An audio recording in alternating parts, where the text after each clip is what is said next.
Hola compañeros, habitantes de la Nación Guaraní. Es un placer poder compartir con ustedes este espacio en donde desarrollaremos el proyecto de socialización de los derechos de las naciones y los pueblos indígenas originarios campesinos a través de la normativa vigente, tanto nacional como internacional. Partiendo con los antecedentes del pueblo guaraní, mencionaremos que la tierra comunitaria de origen, Alto Parapetí, es parte de la región subandina de los departamentos de Chuquisaca y de Santa Cruz, conocida hace siglos como la Cordillera, que es un área aproximadamente de unos 8.600.000 hectáreas y que fue tradicionalmente territorio guaraní. Los guaraníes ocuparon históricamente una importante superficie de Sudamérica que abarcaba desde las Antillas, las Guyanas y Brasil hasta la parte oriental de Bolivia, Paraguay, Uruguay, el Chaco y también las actuales provincias argentinas como son Formosa, Corrientes y Misiones. Los guaraníes llegaron al actual territorio boliviano siguiendo tres rutas. La primera por el Pilcomayo, la ruta meridional que corresponde a Tupi-Guaraní del Paraná. También está la parte del Chaco, que fue la ruta de los guaraníes del Paraguay hasta la Cordillera Central. Y también por Chiquito, que fue la ruta septentrional de los guaraní, de Alto Paraguay y de costas del Brasil hasta el río Grande o Guapay. Cuentan los cronistas españoles Garcilaso de la Vega y Diego de Guzmán que el avance territorial guaraní en lo que hoy es la provincia cordillera se produjo como mínimo desde el siglo XV, antes de la llegada de los conquistadores españoles. Los guaraníes avanzaron sobre nuevos territorios guiados por la idea de la tierra sin mal, con abundante pesca, caza y frutos. La tierra sin mal es la tierra buena, la tierra fácil de cultivar, productiva, suficiente, tranquila, apacible, donde se puede vivir a plenitud y de manera auténtica. La región de la cordillera se acercaba al ideal de la tierra sin mal. Su tierra fértil permitía cultivar maíz, yuca, cumanda, que son los frijoles, y joco, que son las calabazas, especialmente en los valles de Tatarenda, de Curuguacúa y de Charagua, de San Lorenzo, de Tacuarembó y en tierras de la laguna de Camatindi, de Cuevo y de Timboirenda, para citar solo algunos. En cuanto a su población y número de habitantes, según la Agenda Indígena, existen 77.500 guaraníes en el departamento de Santa Cruz. La población indígena de la región chaqueña de Chuquisaca, Santa Cruz y Tarija llega aproximadamente a 79.829 habitantes, de los cuales 77.125 son guaraníes, esto según el censo del 2001. Y por otro lado, la Asamblea del Pueblo Guaraní ha contabilizado un total de 133.393 guaraníes en toda Bolivia, esto al año 2017. El pueblo guaraní está conformado por una población de 81.011 personas mayores de 15 años, de los cuales un 71.7% residen en el departamento de Santa Cruz, en Chuquisaca un 10.8%, en Tarija un 8.4% y el resto en diversos departamentos del país. La mayoría de los guaraníes están dispersos en 16 municipios ubicados en las provincias de Hernando Siles y Luis Calvo, esto en el departamento de Chuquisaca. También están las provincias de Gran Chaco y Oconor, esto en el departamento de Tarija, y en la provincia Cordillera en el departamento de Santa Cruz, las cuales conforman la región conocida como el Chaco boliviano, que colinda con Argentina y con Paraguay. El 56% de los guaraníes reside en zonas urbanas, mientras el 44% reside en zonas rurales. Existen comunidades guaraníes en el Chaco de Bolivia, las cuales se organizan tradicionalmente en capitanías, que constituyen la instancia política que representa los intereses de los comunitarios. Estas comunidades son conocidas como comunidades libres, en el sentido de que no están ligadas a un determinado lugar geográfico, debido a que se trasladan permanentemente entre distintas regiones y por distintos motivos, ya sea por cambios ecológicos o por presiones provenientes de los hacendados que hacen que salgan de un territorio, ¿no? Esta movilidad ha sido una característica cultural de familias y comunidades guaraníes, junto con otros factores como fusiones y fragmentaciones de grupos guaraníes, los desplazamientos colectivos e individuales y los reasentamientos. Por lo que puede observarse que dentro del pueblo guaraní existe un continuo proceso de recomposición. En el Chaco boliviano se ha contabilizado 25 capitanías y la figura máxima es la denominada Mburubisa Guazú, que es el capitán grande, que cuenta con un grupo de asesores y cada comunidad cuenta con un Mburubisa, que es un capitán, que es asistido por un grupo de consejeros y asesores. La Asamblea del Pueblo Guaraní, que fue creada en 1987, es la principal organización representativa del pueblo guaraní y está afiliada a la Confederación de Pueblos Indígenas de Bolivia, la CIDOB.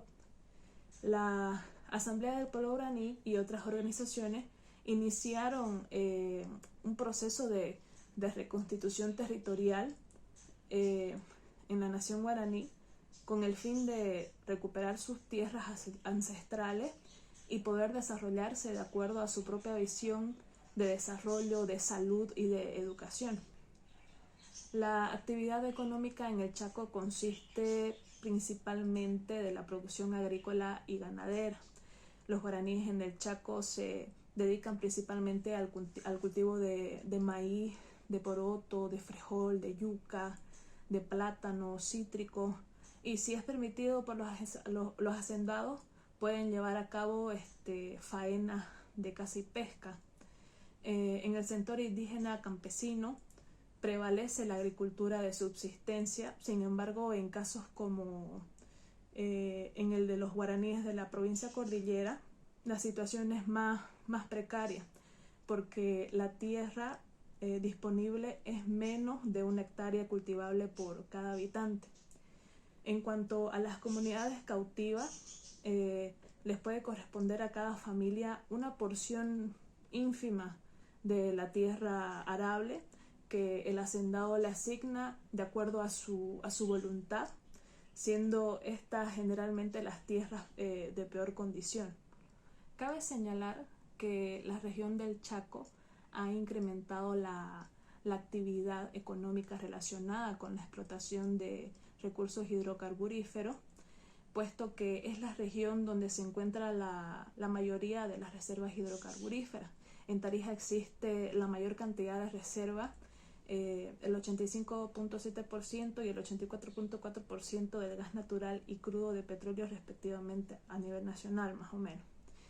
Santa Cruz tiene el 10% de gas natural y el 7.2% de petróleo a nivel nacional. Y en Chuquisaca cuenta con 8 áreas de exploración y sus reservas equivalen al 1.3% de gas natural y al 0.7% de petróleo en el país. Estas reservas son de especial interés para grupos de poder político, económico y en la región. La familia lingüística de los guaraníes es la tupi guaraní del continente sudamericano.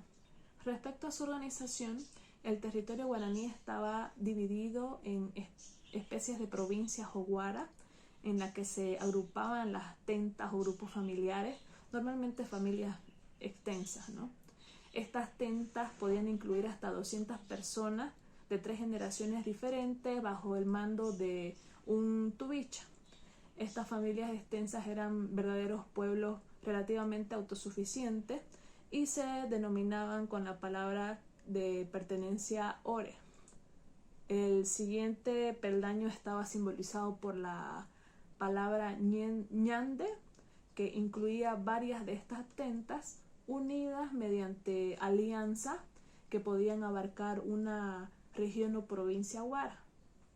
El líder de una huara o provincia sería llamado el umburubicha, lo había dicho ya antes, y el siguiente nivel era que varias de estas huaras se agrupen con un fin común, como una guerra, y por lo tanto la reunión de varios umburubichas significaba una guerra inmediata.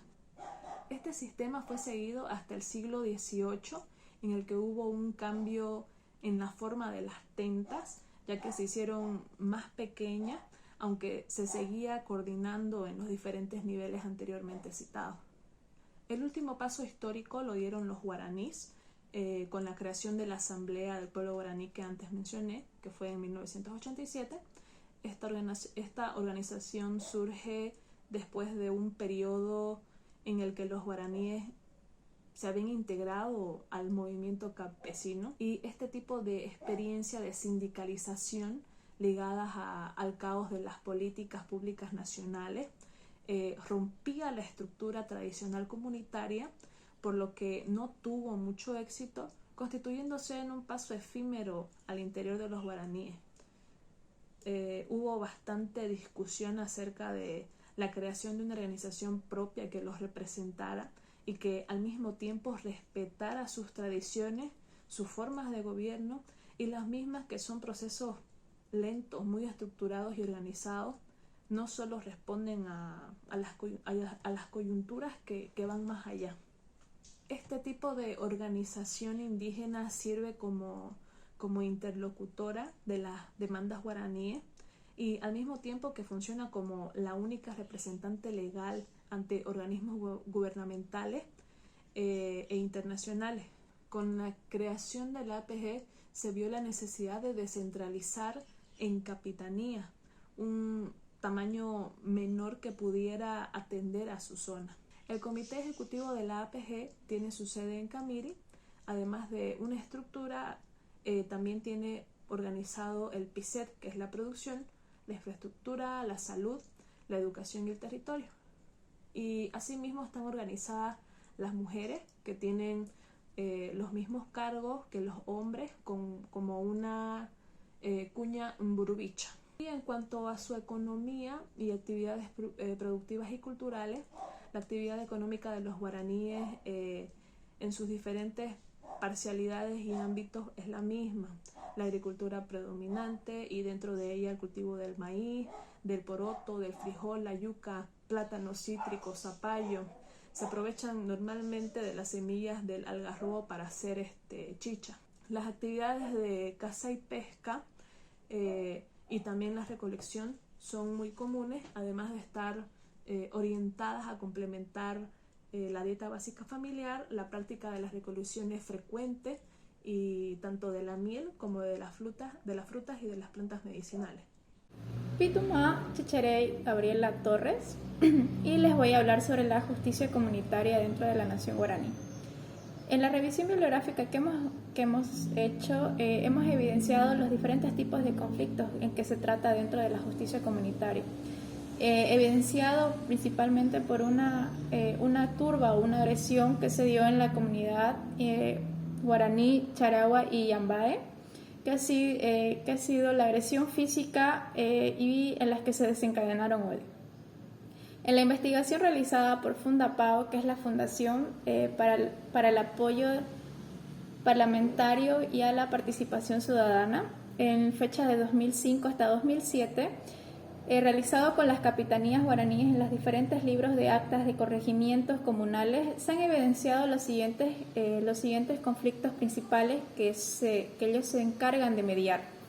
Del más frecuente puede ser el comportamiento de mal borracho, la brujería, las deudas, la separación, el chisme, la pensión, el mal comportamiento para adolescentes y para adultos, el robo, los celos, el comportamiento de mal padre, etc. Se consideran los conflictos más graves en los problemas linderos, ya sea entre vecinos o comunarios. También el maltrato a menores, que también genera malestar colectivo, son los chismes y la brujería. Se tiene conocimiento que, de acuerdo a la gravedad del conflicto se pueden intervenir en las diferentes comunidades y las autoridades. Para un conflicto familiar puede intervenir el anciano, el padre o el corregidor comunal en caso de que se tenga una queja. Para el conflicto comunal se debe apersonar el corregidor comunal, el consejero y el pueblo en una asamblea. Para los conflictos vecinales, el corregidor comunal, dos capitanes grandes o en mayor grado de jerarquía, consejeros, y en un caso de no llegar a ninguna solución se llama a un operador técnico, lo que ellos denominan caray. De acuerdo a la información que data del 2005, se tenían como castigo y existían castigos físicos para ciertas acciones o ciertos agravantes que hacían un daño a la comunidad. Dentro de los que se tiene evidenciados que era el adulterio, se podían ver, de acuerdo al caso, en las que debía entregar una sanción económica o debía ser castigada físicamente. Entre ellos, uno del castigo eran los azotes, o en caso de agravamiento pudo ser en ese momento el estar en el cepo de acuerdo a las horas que los corregidores consideraban justo. Para las autoridades, en caso de malversación de fondos o agarrar dinero de las comunidades indígenas o lo que estaba destinado para ello, se hacía de acuerdo al cargo. También de acuerdo a las sanciones que se les ejercía. En caso de haber devolución, les daban la oportunidad de volver a ejercer ese cargo, y en caso de la no devolución se le hacía la marginación y la exclusión y no poder volver a ejercer ningún cargo dentro de la comunidad. Para lo que generaba conflicto o malestar en la comunidad, como eran los casos de brujería, celos. Para los casos de brujería, lo que se hacía era un castigo ejemplar o un castigo físico dentro de la comunidad indígena guaraní, en la que se daban los azotes o, en el caso de agravamiento, destierro. Si bien tenemos en conocimiento que se hacía la aplicación de la justicia comunitaria, hay ciertos casos que ellos no está en su jurisdicción poder ejercer, y ellos acuden a la jurisdicción ordinaria o lo que ellos denominan la justicia caray. De acuerdo a los estatutos de la comunidad guaraní, charagua y yambae, en los que se establece la jurisdicción. En el título 3, en jurisdicción indígena, y el capítulo único, se menciona en el artículo 46 lo que es la administración de la justicia, que se realizará a través de las autoridades tradicionales, aplicando valores culturales, principios y normas y procedimientos propios.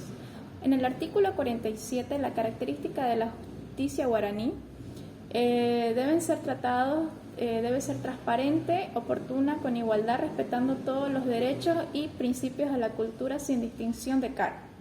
Y también en el artículo 48, la composición de la administración de justicia de la comunidad charagua y yambae.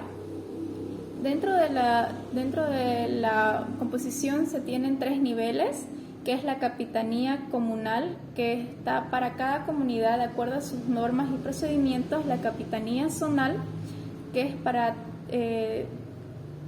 según el procedimiento de cada capitanía; y también la interzonal, que era para todas las zonas guaraníes de Charagua y Yambae de su autonomía, de acuerdo a los procedimientos propios.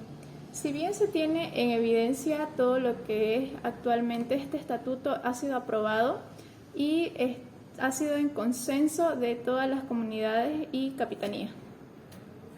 Y todo esto dado para preservar los principios que se tiene dentro de la comunidad guaraní, como son el Metaray Niño, que es la unidad entre comunarios, y Yambae, el autónomo y soberano; Cuirimbae, indestructible e incorrumpible; Yeyorá, la libertad; Emborayú, el amor al prójimo y la naturaleza. Son uno de los principios que se mantiene dentro de los estatutos de la comunidad guaraní charagua. Buenas noches, compañeros, buenas noches, licenciada. Mi nombre es Catherine Rojas. Yo les voy a hablar acerca de la Constitución Política del Estado. Dentro de la Constitución Política del Estado podemos encontrar diversos artículos en los cuales los pueblos indígenas, incluido el guaraní, se encuentran amparados. Las bases fundamentales del Estado. Bueno, antes de eso tenemos 10 capítulos y 15 artículos, ¿ya? Las bases fundamentales del Estado. En el artículo 2 nos habla de la existencia precolonial de las naciones y pueblos indígenas originarios campesinos y su dominio ancestral sobre su territorio. En sí nos dice que el Estado respeta y garantiza la libertad de estos pueblos, respeta su cultura y sus creencias también espirituales de acuerdo a su cosmovisión. El Estado es un Estado libre, independiente de la religión. El sistema de gobierno. En el artículo 11 nos habla de que Bolivia adoptó para su gobierno la forma democrática. Entonces, por medio de elecciones de representantes y por voto universal se puede hacer una elección y de designación y denominación de autoridades representantes de acuerdo a la ley, ¿no? Ahora también tenemos los derechos de las naciones y pueblos indígenas originarios. En el artículo 30 nos habla acerca de es nación y pueblo indígena originario campesino toda colectividad humana que comparte identidad cultural. Por lo tanto, ellos gozan de los siguientes derechos: a existir libremente, a su identidad cultural, religiosa, creencias espirituales, prácticas, costumbres y a su propia cosmovisión, a que la identidad cultural de cada uno de sus miembros, si así lo desea, se inscriba bajo la ciudadanía boliviana y que tengan ellos una cédula de identidad, que puedan acceder a un pasaporte y que tengan documentos de identificación legales, ¿no? La libre determinación territorialidad, a que sus instituciones sean parte de la estructura general del Estado, a la titulación colectiva de sus tierras y sus territorios,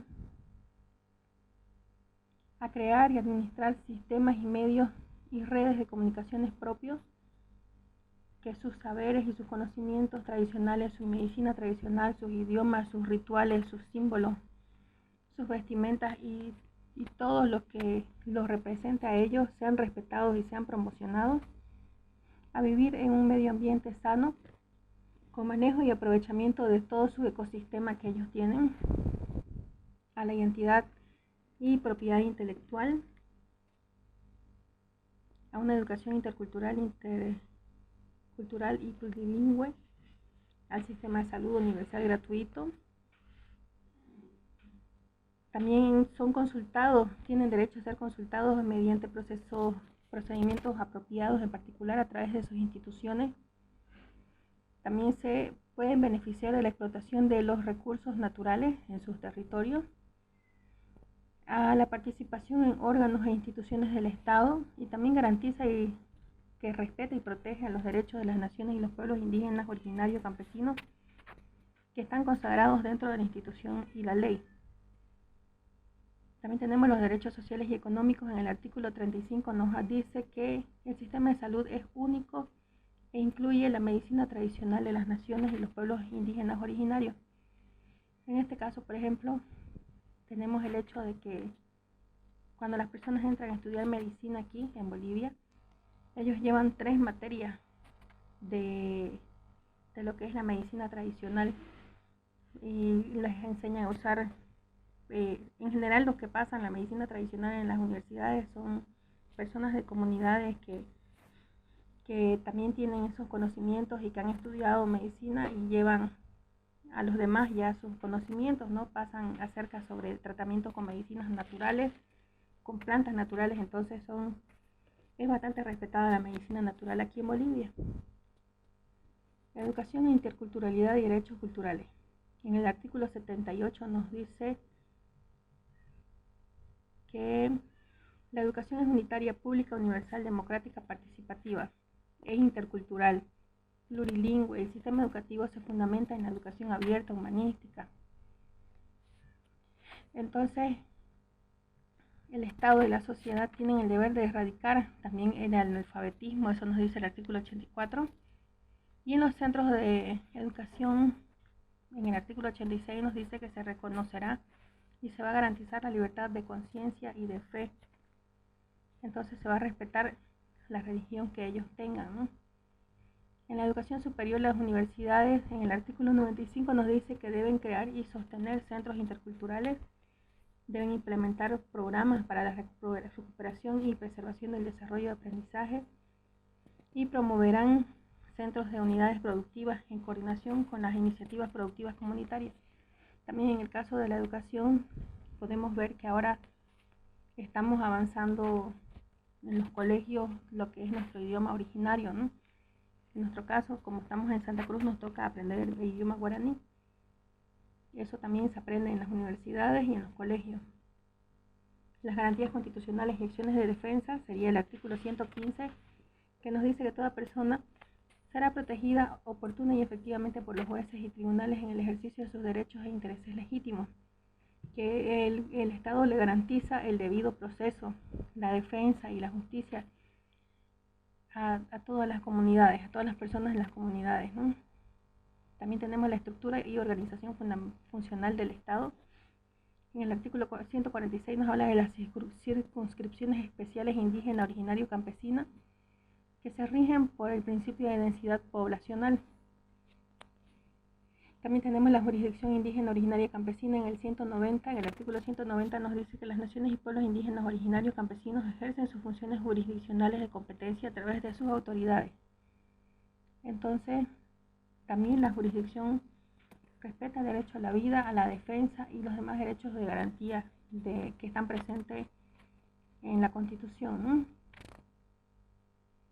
También tenemos la autonomía originaria campesina, que nos dice en el artículo 289 que consiste en el autogobierno sobre todo, como ejercicio de la libre determinación y las naciones y los pueblos indígenas originarios campesinos cuya población comparte territorio, cultura, lenguas, organización e instituciones políticas y sociales y económicas propias. Entonces todo lo propio es respetado, todo lo propio de las comunidades, ¿no? Mi nombre es Roberto Paz y yo les explicaré sobre la Ley 025, Ley del órgano judicial, y sobre la Ley 073, Ley de deslinde jurisdiccional. ¿Qué hace o de qué trata la Ley 073? La Ley 073 regula los ámbitos de vigencia dispuestos en la Constitución Política del Estado entre la jurisdicción indígena, originaria, campesina y las otras jurisdicciones reconocidas constitucionalmente, y determina los mecanismos de coordinación y cooperación entre estas jurisdicciones en el marco del pluralismo jurídico. ¿Qué es el pluralismo jurídico? El pluralismo jurídico es el contenido de aquellas normas del Estado en la Constitución mediante las cuales se ligan los diversos sistemas normativos. La que norma los distintos sistemas jurídicos es la Ley 025, Ley del órgano judicial, también conocida como Poder Judicial. Bolivia, al constituirse un Estado plurinacional, consta de 4 órganos de poder: el órgano ejecutivo, el órgano legislativo, el órgano electoral y el órgano judicial, que es el órgano encargado de impartir justicia en todo el territorio. Su sede está en Sucre. Justicia originaria campesina. Ustedes como comunidad tienen el poder de impartir justicia. Esto quiere decir que las comunidades indígenas tienen la capacidad de resolver sus situaciones o conflictos y tienen la potestad de dar castigos o sanciones a aquellas acciones que atenten contra la paz en la comunidad. Ahora hay acciones que atentan contra la vida o contra el Estado. Para eso existe la ley de deslinde jurisdiccional.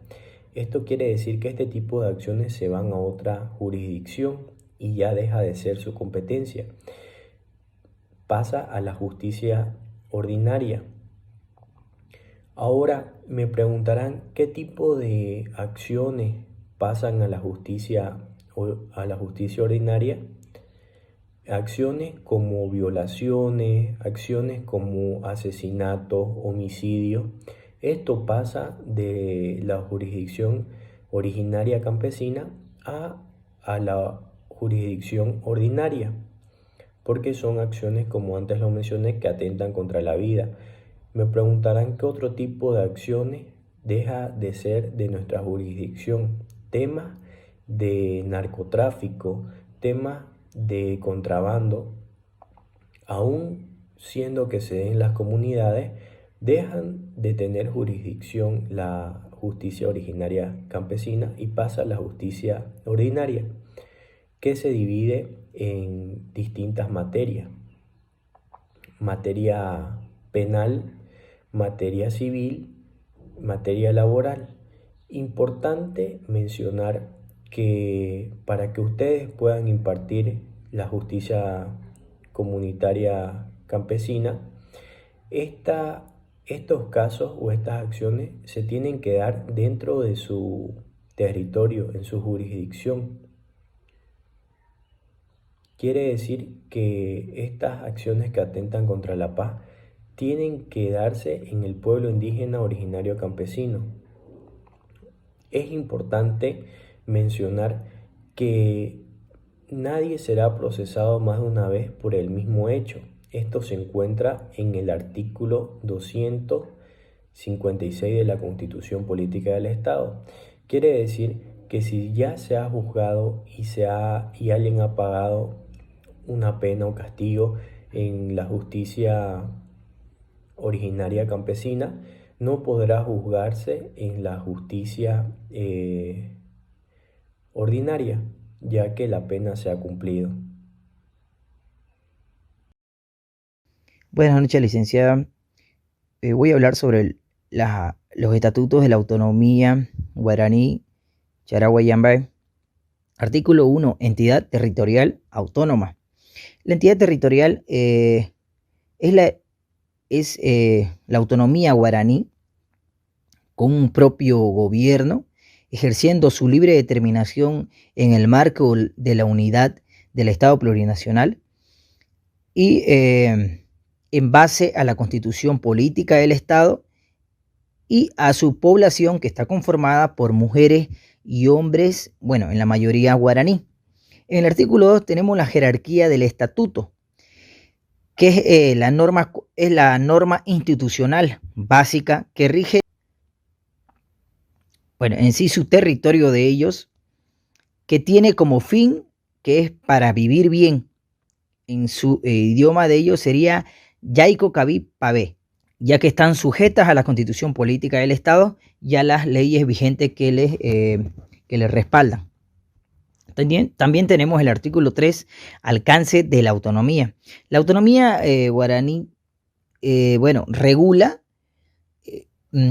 a través de sus órganos de procedimiento la elección de las autoridades de administración, de recursos económicos, el ejercicio de sus facultades legislativas, reglamentaria, fiscalizadora, ejecutiva y la justicia indígena originaria campesina.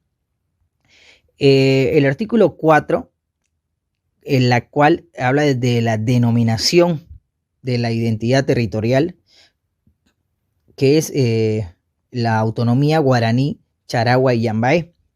Artículo 5, ñe reta, que significa idiomas de uso oficial. El idioma de uso oficial, bueno, es el guaraní y el castellano, respetando prácticamente otros idiomas que se hablen dentro del territorio. El artículo 6, la cual son los símbolos reconocidos, ¿no?, en la autonomía guaraní Charagua y Llambay, la cual es la bandera nación guaraní, el árbol del toborochi, el flor del carnaval, el guanaco, el tren de la integración, el tacú, el abatí, que es lo que dicen también, y el maíz. Luego tenemos el artículo 7, que nos habla de la religiosidad y la espiritualidad, la cual garantiza la libre determinación de la religión y las creencias espirituales de acuerdo a lo establecido, ¿no?, en la Constitución Política del Estado. Luego nos habla de los valores y los principios, que es el artículo 8, la cual está reconocida en el valor y la práctica de sus excesivos valores y principios, la cual es, entre los valores está la libertad, el vivir bien, la pluralidad, tierra sin mal, justicia social, unidad, solidaridad, complementariedad, dignidad, comunidad, identidad y equidad. Y en principios tenemos como la vida armoniosa, trabajo mancomunado y solidario. También tenemos la cual las riquezas se utilicen según la necesidad en el marco del respeto a la naturaleza, o sea, respetando prácticamente lo que corresponde a la naturaleza, ¿no? Está el amor al prójimo, está la valentía. Luego de eso tenemos los derechos y los deberes y garantías. Y en el artículo 9 tenemos los derechos, la cual defiende y garantiza el ejercicio de los derechos establecidos en la Constitución Política del Estado y aquellos derechos no inciertos en la norma fundamental que tiene que ver la cosmovisión guaraní. El artículo 10 nos habla del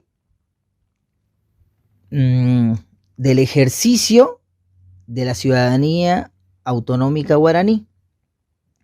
Esto significa que todos los habitantes, mujeres, hombres, que cumplan con los requisitos establecidos en la Constitución Política del Estado Plurinacional y las leyes que están vigentes, toman parte de la autonomía guaraní, tienen derechos a participar de la igualdad y condiciones en la elección de autoridades y la toma de decisiones, se respeta mantener el desarrollo y fortalecer todos los derechos inciertos y las normas comunales.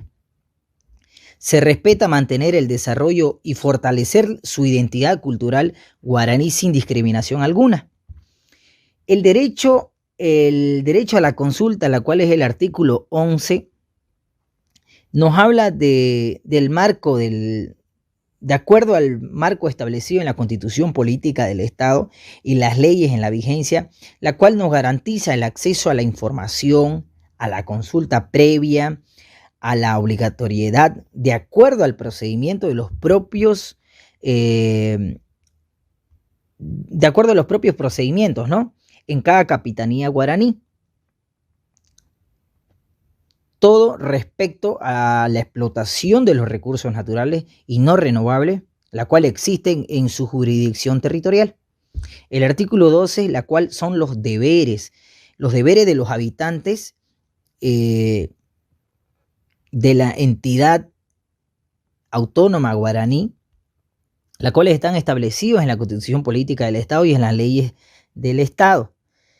Además, son las siguientes: el cumplir y hacer cumplir el Estatuto Autonómico Guaraní, Charagua y Yambaé y las leyes autonómicas, respetar las normas comunales, las zonales guaraní y las zonales urbanas.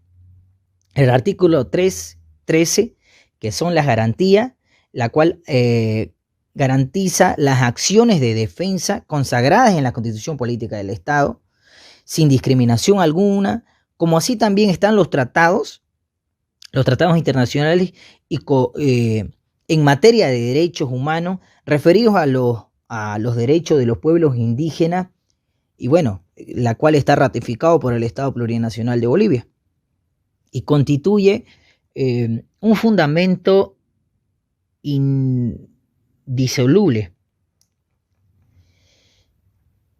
Tenemos la territorialidad de la autonomía, que está en el artículo 14, base territorial. La autonomía guaraní tiene como base territorial aquella ancestralmente ocupada en la provincia que está en la provincia cordillera del departamento de Santa Cruz, que comprende la jurisdicción de Charagua con los territorios incluidos conforme a la ley.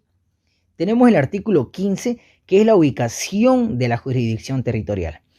Bueno, se encuentra asentada sobre su territorio, ancestralmente ocupada en el departamento de Santa Cruz y en la provincia Cordillera, y sus territorios incluidos conforme a la ley.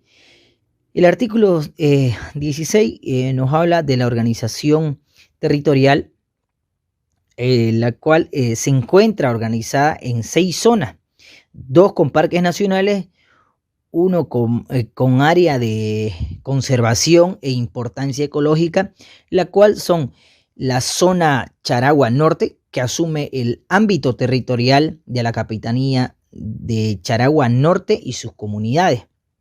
Está la zona de Parapetiguazú, que asume el ámbito territorial de la Capitanía Paretiguazú y sus comunidades.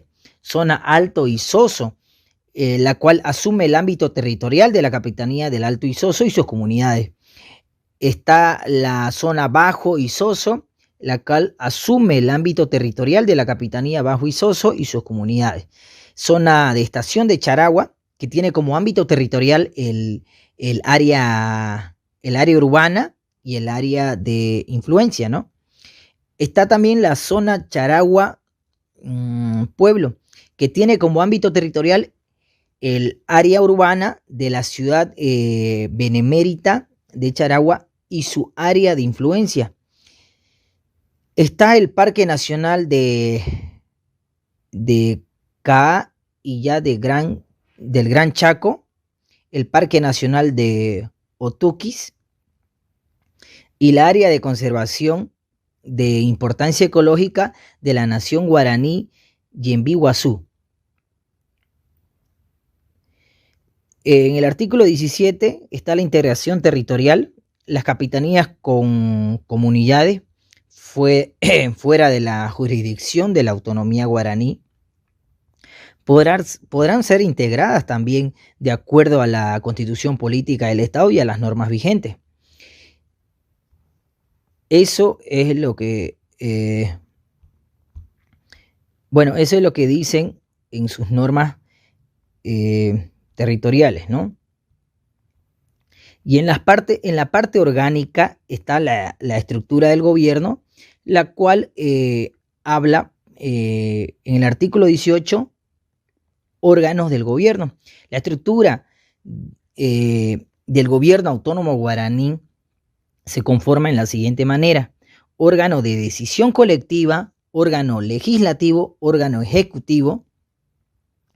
El órgano de decisión colectiva llega a ser la máxima instancia de decisión del gobierno autónomo guaraní y se conforma por 3 asambleas de acuerdo al orden, ¿no? La asamblea comunal, la asamblea zonal y la asamblea autonómica. El artículo 20 habla de la definición y conformación de la asamblea comunal. Bueno, como se verá en los estatutos, todos los caminos conducen como una declaración a los buenos vivires, pero no necesariamente lo ven como una alternativa al desarrollo, sino los ven como una prolongación a la consecuencia de al menos según las diferentes visiones planteadas en los propios estatutos. Pareciera que la verdad entonces que el desarrollo tendría que conducir a los buenos vivires o convivir con esto, aunque quizás lo más apropiado sea señalar prácticamente el sentido y el contenido, ya sea posible o no de realizarlo, ¿no? Ya que ellos les gustaría vivir en buenas condiciones, ¿ya? Pero al mismo tiempo se centraría en la disputa tanto político, cultural como económico.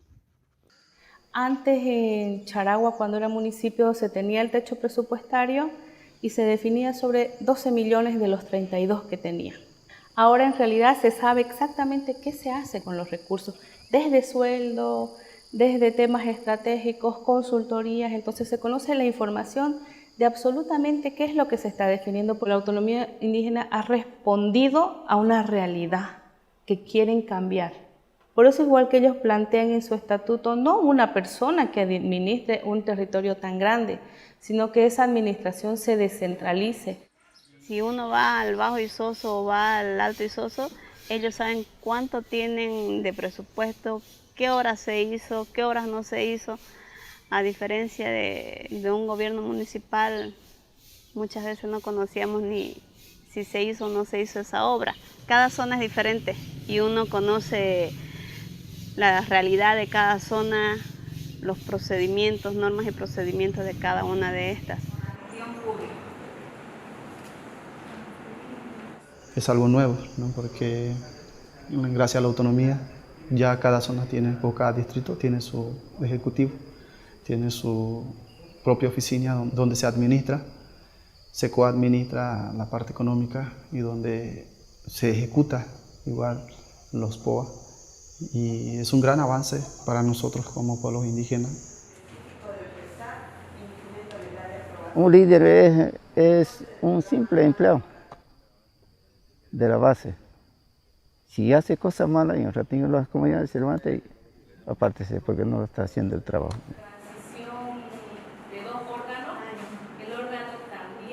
Una experiencia interesante ha sido, por ejemplo, Charagua Norte. Charagua Norte revocó, cambió ya a su primer ejecutivo zonal. Un ejecutivo zonal que había manejado, no de una manera transparente, los recursos económicos, pero también había asumido algunas decisiones que no habían sido consensuadas a su base, a sus comunidades, ¿no? Entonces ellos le han dicho, no, nosotros hemos decidido que vos administres nuestros recursos naturales y nuestras decisiones.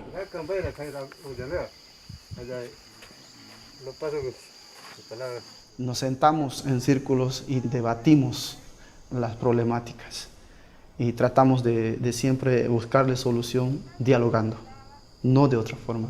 Yo creo que es una forma muy particular como guaraní, como pueblos indígenas. De donde pueda funcionar como una tienda de venta de... Esto es lo que tengo, no lo dejo, mi bocó. Si voy a Santa Cruz, en todo el ministerio, con esto ando, porque ese es mi símbolo. Que me digan que este isoseño es del Isoso. Me siento orgulloso y hablo guaraní.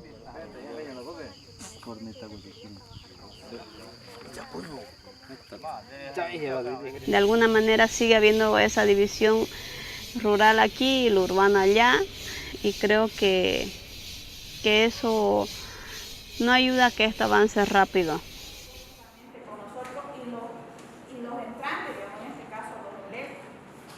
Creo también que uno de los grandes cambios cualitativos es la participación de las mujeres. Muchas veces queda invisibilizada la mujer o queda relegada solamente de una manera figurativa. Ahora hay una normativa, una ley de distribución de recursos que te establece un porcentaje del techo presupuestario del general específico para ser invertido en mujeres.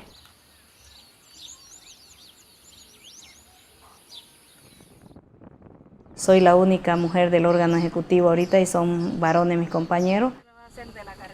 Mi mejor universidad, mi mejor estudio ha sido mi asamblea, ¿no? Como le decía yo, de muy joven, de 15 años, he participado en la asamblea y no he tenido estudios superiores por motivo de mi mamá ha sido padre y madre para nosotros. Y como le digo, a veces en el campo cuesta, digamos, salir a otro lado porque no todos tenemos las posibilidades, ¿no? Con la autonomía, la decisión de las mujeres como de los hombres cuenta. Si no estamos de acuerdo, tenemos la voz de decir no, eso no me parece, o por qué no es de esta manera. Falta todavía, digamos, ¿no? Falta que las mujeres todavía seamos más decididas, opinemos más, o digamos nuestro sentir, ¿no? Sí, hay un poco todavía de temor, pero yo creo que poco a poco vamos a ir sacando ese temor que tenemos, ¿no? Y creo que para nosotros va a ser fundamental, digamos, que todas las mujeres podamos hablar con libertad, con propiedad.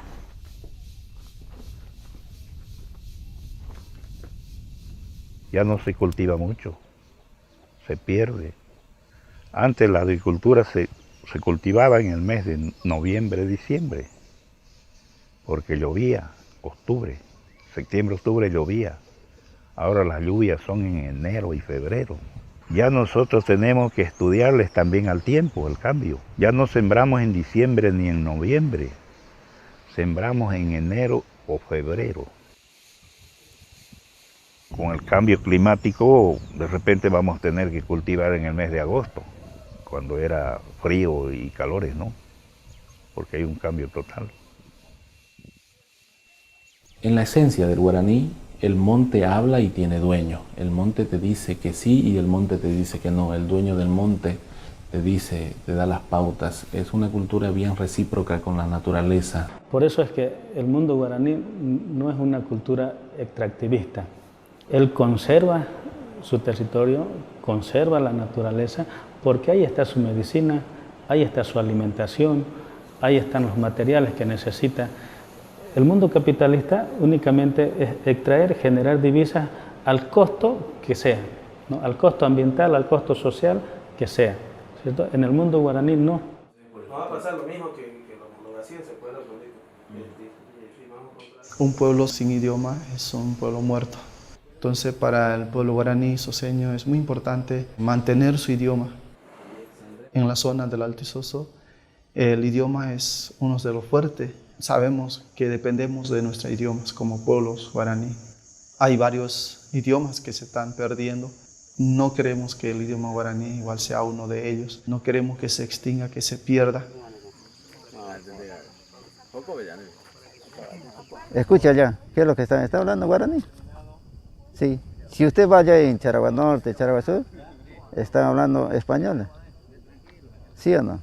Por eso nosotros somos los que mantenemos nuestra lengua. Lo vivimos con eso. Los niños viven. No hablamos castellano. Pero sí hablamos cuando hacemos entrevistas, como ya hablamos. Pero sí en el lugar hablamos puro guaraní. No es lo mismo con Charagua Norte y Parapitiguazu, que son dos zonas muy diferentes a las nuestras. Pero sí son guaraníes, pero hablamos diferentes idiomas. De repente en algunos acentos, en Charagua Norte y Parapitiguazu no pronuncian la S, pronuncian la che. Y yo puedo decir sé, por ejemplo, si digo yo que sé en mi idioma guaraní isoseño. Y allá los hermanos de Charagua Norte y Parapitiguazu dicen che, no dicen sé. Entonces ahí ya hay una diferencia muy grande.